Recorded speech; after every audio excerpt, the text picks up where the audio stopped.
3 passengers are dead, a British crew member is fighting for their life, and health officials across 5 American states are now scrambling to monitor people who walked off a cruise ship before anyone even knew there was a problem. The MV Hondius, a Dutch expedition vessel that departed Argentina for Antarctica, is at the center of what the WHO is calling a hantavirus outbreak. But in the same breath, they're telling us not to worry. It's not COVID. Joining me now are Marcus Webb, our defense and security analyst, and Sophia Reeves, our economics and markets editor.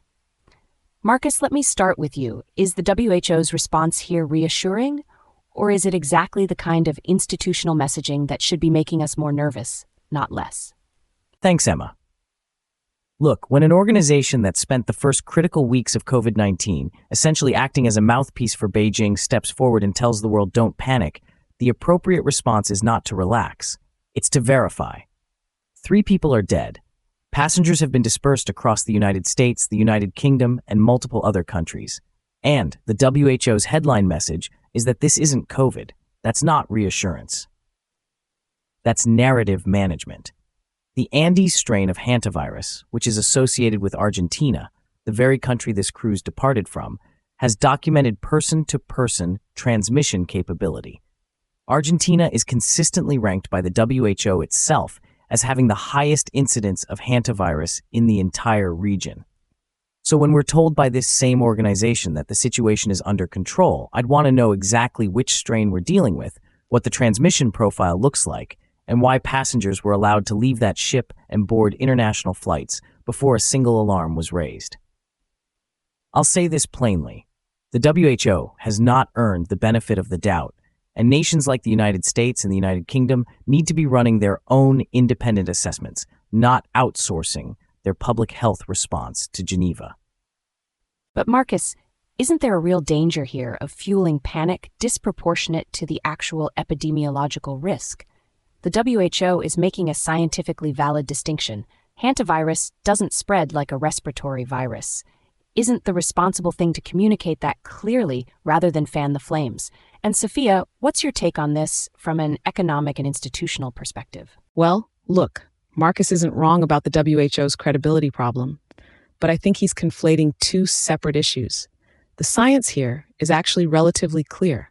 Hantavirus, in most of its known strains, does not spread efficiently between humans. That is a legitimate and important distinction to make.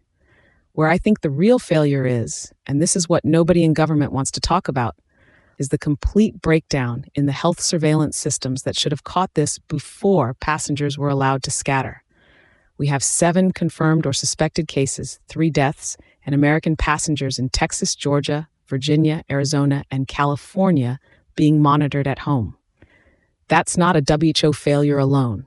That is a failure of the cruise industry's own health protocols, a failure of Argentine port health authorities, and frankly, a failure of the U.S. Centers for Disease Control to have robust systems for exactly this kind of scenario. The economic incentives here are obvious. Nobody in the cruise industry, nobody in Tenerife's tourism sector, and nobody in Argentina's government wants this story to get bigger than it has to be. And those incentives corrupt the institutional response every single time. I hear what Sophia is saying, but with respect, that misses the point entirely. Yes, the science says most hantavirus strains don't spread easily between humans. But the Andes strain, the strain associated with South America, the strain associated with Argentina specifically, is the exception. It has documented human-to-human transmission. So when we're reassured that it's not like COVID, we're being given a general rule that may not apply to the specific strain on this specific ship. That's not panic. That's asking the right questions. And here's what really gets me. A British crew member is in urgent need of medical care right now. A British passenger is in critical condition. 3 people are dead. At what point do we stop talking about not fueling panic and start demanding answers about why the response was this slow? Here's what I want to know, because this is the question that will define what happens next. If secondary cases start appearing in the United States over the coming weeks, does the institutional architecture we currently have, the WHO, national health agencies, the CDC, actually have the capacity to contain this? Or are we about to find out that the lessons of COVID-19 were never really learned? Sophia, where do you see this going? The way I see this playing out, in the short term, if the strain involved genuinely has limited human-to-human transmission, this outbreak likely remains tragic but contained.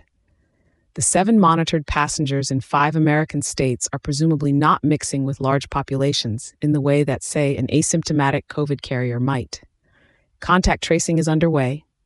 The incubation period for hantavirus runs from 1 to 8 weeks. We're still inside that window for everyone who was on that ship.